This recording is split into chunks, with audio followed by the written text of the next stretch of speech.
It is my honor this evening to introduce Ms. Denise Beyer as our commencement speaker.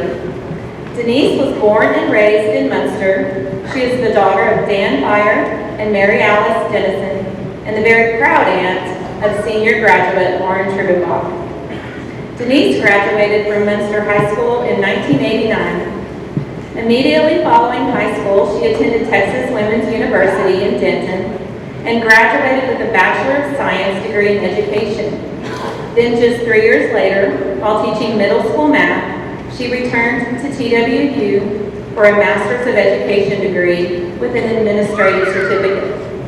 She set her sights on making a bigger impact on a career she was and is still very passionate about. After 11 years as a teacher and principal, she was approached with a new career opportunity that would allow her to move back to her hometown area and own her own business as an agent for New York Life. Next month will mark her 15th year as a New York Life agent. As a local business owner, she now assists individuals, families, and other small business owners here and in the surrounding communities with insurance and financial services, which has now become another great passion. Please help me welcome Ms. Denise Beyer.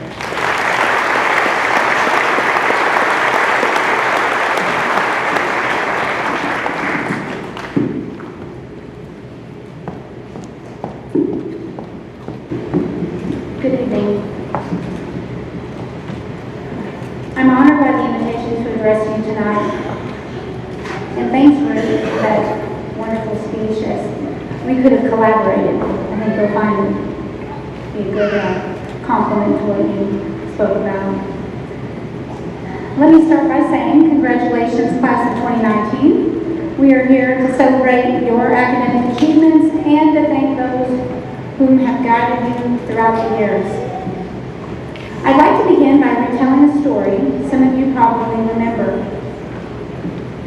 On January 15, 2009, when U.S. Airways Flight 1549 crash-landed into New York's Hudson River, what seemed like a tragedy turned out to be an example of success and survival.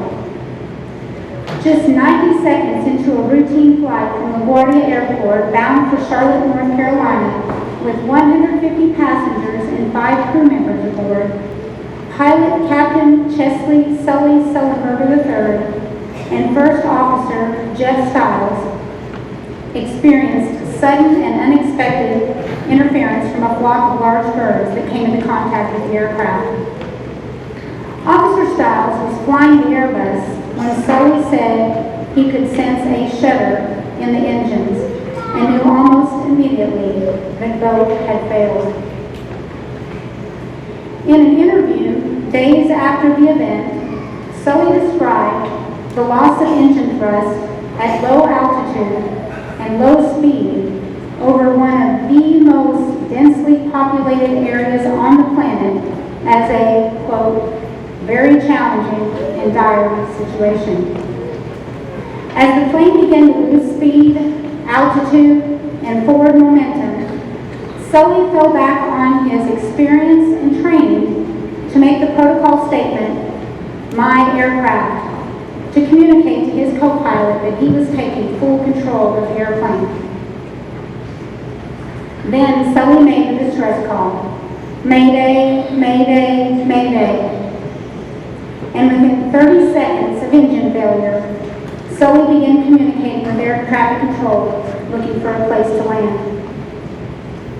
After ruling out the possibility of a return to LaGuardia or a detour to Teterboro, in just 2.5 minutes into the flight and only 1 minute after the birds had struck the plane, Sully contacted air traffic control and said, "We're going into the Hudson." From the cockpit, he saw the Hudson River ahead of him, long, wide, and with boats at the south end.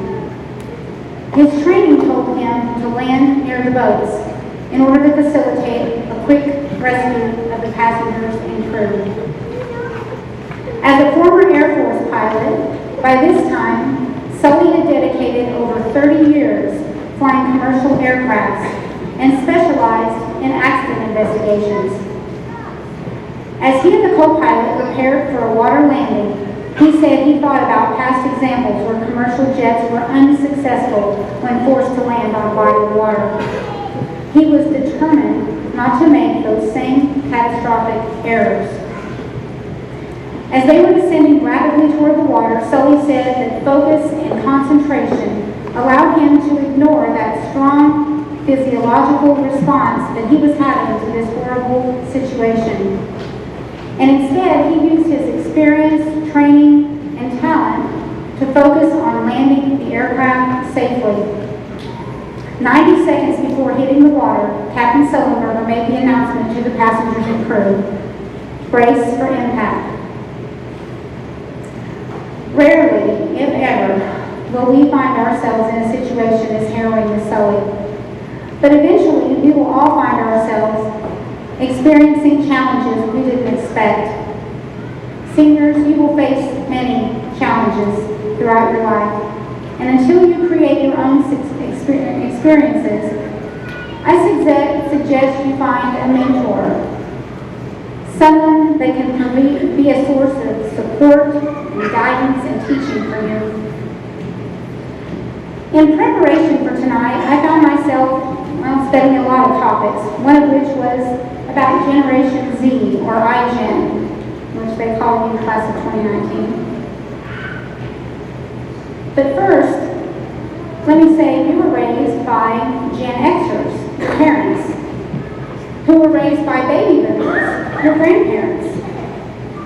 I'll share some of what I learned about Generation Z, but first let's reflect on the characteristics and experiences of your parents and grandparents for a minute. Baby boomers.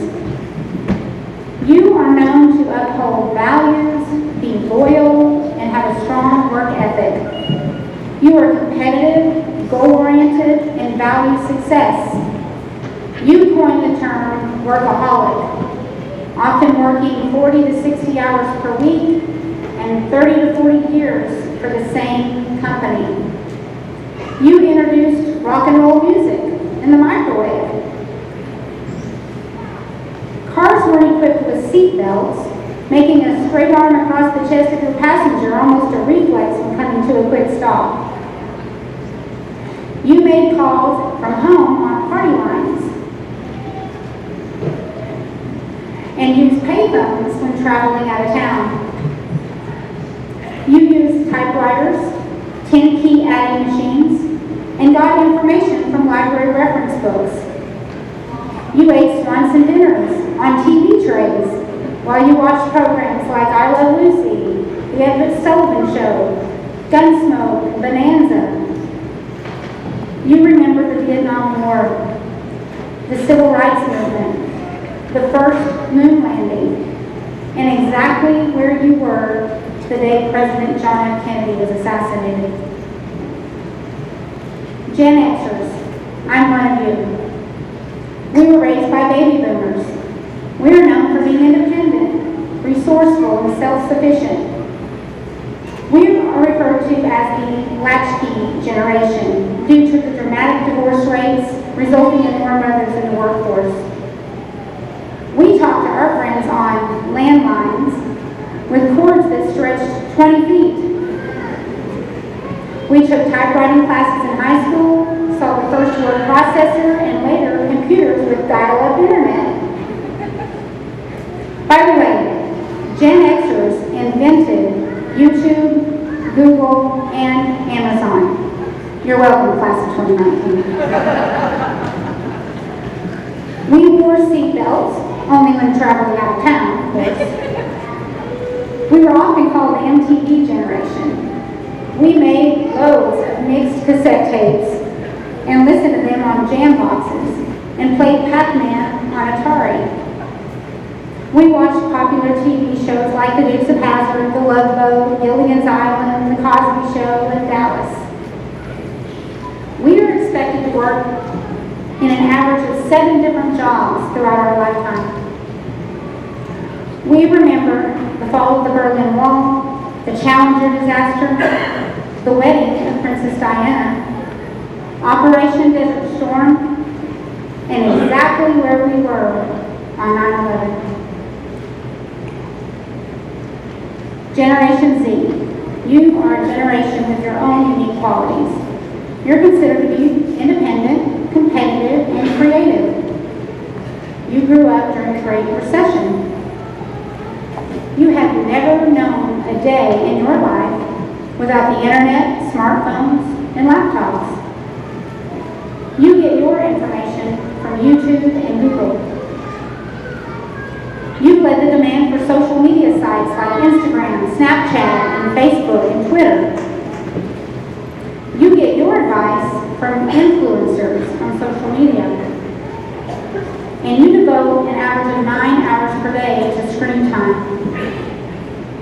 You've spent countless hours of your teen years texting and posting, streaming and surfing, pinning and poking, leaking and liking, downloading and uploading, blogging and friending, chatting and gaming, Skyping and swiping, tweeting and tagging and browsing and sharing. You are known as a generation with an 8-second attention span.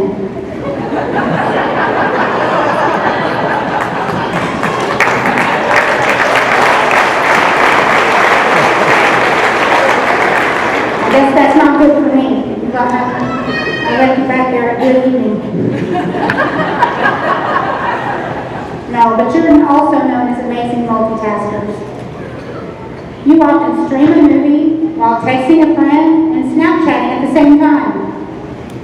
40% of you in a recent poll admitted that reliable Wi-Fi is more important than reliable restrooms. You prefer tech-driven shopping and expect overnight shipping. Your entertainment comes through high-speed, high-definition streaming and video gaming consoles like Xbox and PlayStation. You've always known cars to have seatbelts and airbags. You don't remember a time before Uber. You almost never watch cable TV, and instead, you binge watch shows on Netflix and Hulu. You've been raised in a world of terrorism and mass shootings, but are too young to remember 9/11. You believe in climate change and sustainability. You have side hustles and an entrepreneurial spirit. As a matter of fact, another recent poll showed that 72% of you would like to start your own business one day. Your teachers have encouraged you to focus on STEM, and because of the rapid changes in technology, you are expected to change positions every 3 years as careers advance. You've seen the rise in cyberbullying, mass shootings at places like Sandy Hook Elementary, Las Vegas, and the Boston Marathon. And you were only 7 years old when the first Black U.S. president was elected. Our generational experiences have shaped all of us in unique ways. But our society advances because we apply lessons learned from the experiences of previous generations. Each generation contributes to the next. Class of 2019, how will you contribute to society? What new discoveries will you make? What will you teach future generations?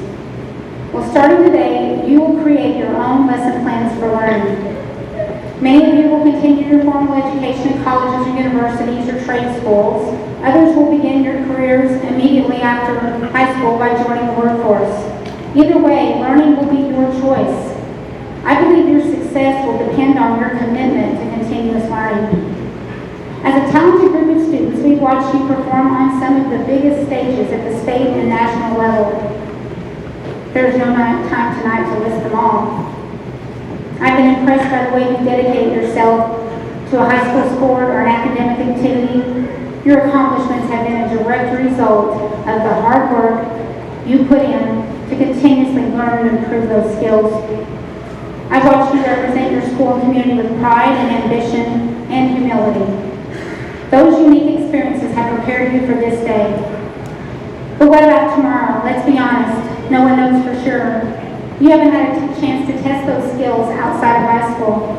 You don't know for sure that you have what it takes to measure up in the field that you've chosen. The fact is, sorry, but you need more education, more training, and more experience.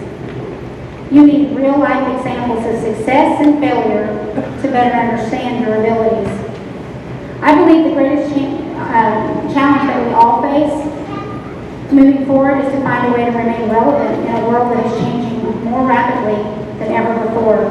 Did you know that it's widely believed that 40% of the careers today will either be altered significantly or disappear completely in the next 10 years? For that reason, I encourage you to keep your mind open to opportunities. Consider ways to use your education, training, skills, talents to remain relevant as a new generation of careers evolve. Remember my own professional experiences, as Ms. Snyder reported it. 6 years and 2 college degrees in education, 11 years as a teacher and principal, and now 15 years as a business owner and New York Life agent. Those college degrees provided me the opportunity to grow in a profession that sharpened my innate skills and talents, and then I later transferred that skill set to a brand new profession. I chose to tell the story about Captain Sully Sullenberger because it illustrates the message I hope to communicate.